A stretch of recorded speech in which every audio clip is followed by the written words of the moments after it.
Italy has long positioned itself as a responsible military power within Europe and the North Atlantic Alliance, not through aggressive posturing, but through carefully maintained capabilities designed to deter, reassure allies, and respond credibly to high-intensity contingencies. Within this framework, artillery has regained strategic relevance. The war in Eastern Europe has demonstrated beyond doubt that modern conflicts are still decided by massed firepower, logistics, and endurance. For the Italian army, the Panzerhaubitze 2000 sits at the very center of this renewed reality, raising a fundamental question. Is Italy still ready for high-intensity warfare today? The Panzerhaubitze 2000 is not merely another artillery system in Italian service. It represents the pinnacle of conventional fire support, combining long-range, high accuracy, rapid rate of fire, and full interoperability with NATO command and targeting networks. Italy adopted this system to ensure that its heavy and mechanized brigades could operate credibly alongside German, French, and Allied formations in demanding scenarios, from collective defense on the European continent to expeditionary missions under alliance frameworks. In doctrinal terms, the Panzerhaubitze 2000 is the backbone of Italian self-propelled artillery, designed to deliver decisive fire while surviving in a counter-battery environment.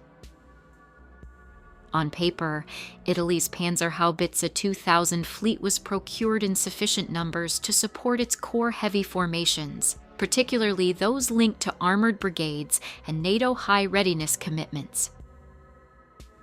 However, in modern warfare, nominal fleet size tells only part of the story.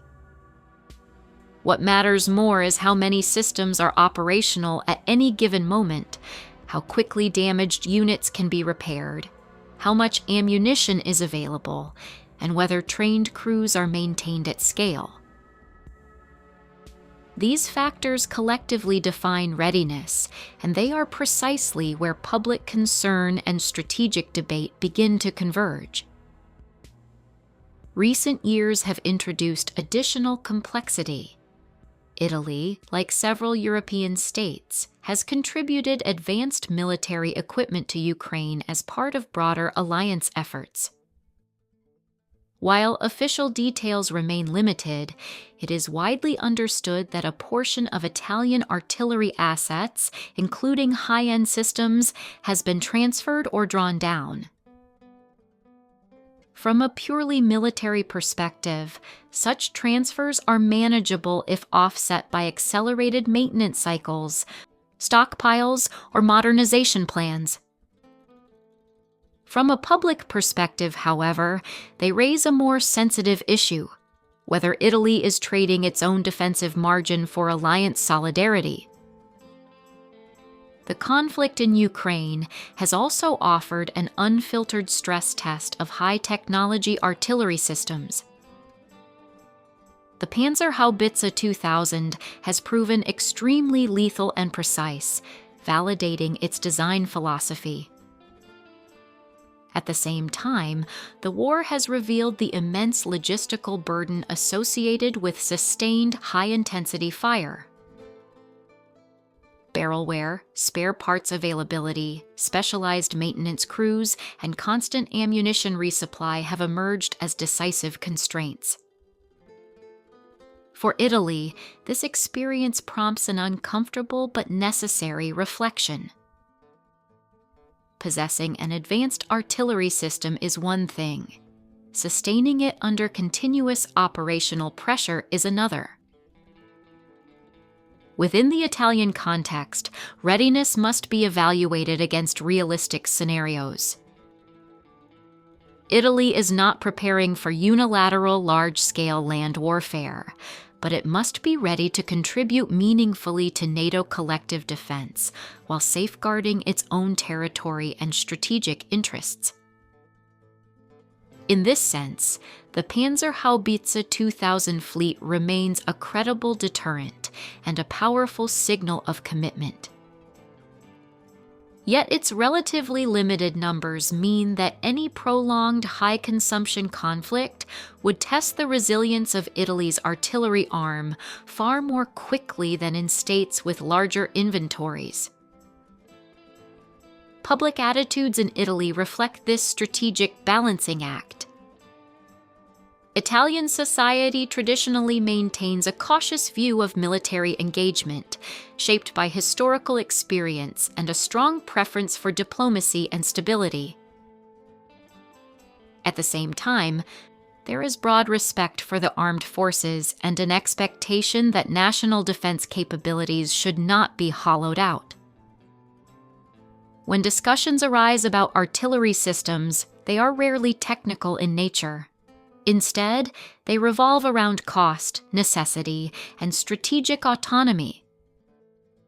Citizens ask whether Italy is sufficiently protected, whether defense spending delivers tangible security, and whether commitments abroad undermine preparedness at home.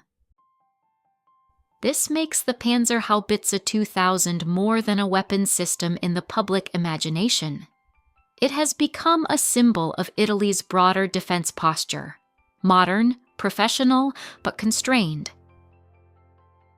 Supporters view it as evidence that Italy remains a serious military actor capable of operating at the highest level of alliance warfare. Critics worry that high-cost, low-quantity systems risk creating an appearance of strength without sufficient depth for prolonged crises. Neither perspective is irrational, and both reflect legitimate concerns about the evolving security environment. Strategically, Italy occupies a unique position. It faces no immediate land threat comparable to those confronting Eastern European states, but it sits at the crossroads of the Mediterranean, with responsibilities stretching from the southern flank of NATO to European stability more broadly. This means readiness is not solely about artillery numbers. It also involves mobility, integration with air and naval assets, and the ability to scale operations quickly. In this integrated model, the Panzerhaubitze 2000 performs exceptionally well, provided the surrounding ecosystem functions as intended. The key question, therefore, is not whether Italy's artillery is obsolete or ineffective. It is neither. The real issue is whether current force levels, logistics, and industrial support are sufficient for the type of wars that Europe now recognizes as plausible. High-intensity warfare demands not only precision, but also mass, redundancy, and rapid regeneration of combat power. These requirements place pressure on nations that optimized their forces for limited, expeditionary missions rather than sustained continental conflict. In assessing readiness, it becomes clear that Italy remains capable, but not over-prepared. Its Panzerhaubitze 2000 fleet ensures high qualitative performance, but its limited scale and high maintenance demands leave little margin for attrition. This does not indicate weakness, but it does suggest that future policy choices will matter greatly. Investments in ammunition production, maintenance infrastructure, crew training, and potentially complementary fire support systems could determine whether Italy's artillery remains credible under extreme conditions. Ultimately, the Panzerhaubitze 2000 forces Italy to confront a broader strategic reality. Modern warfare rewards nations that combine technological excellence with industrial depth and political clarity.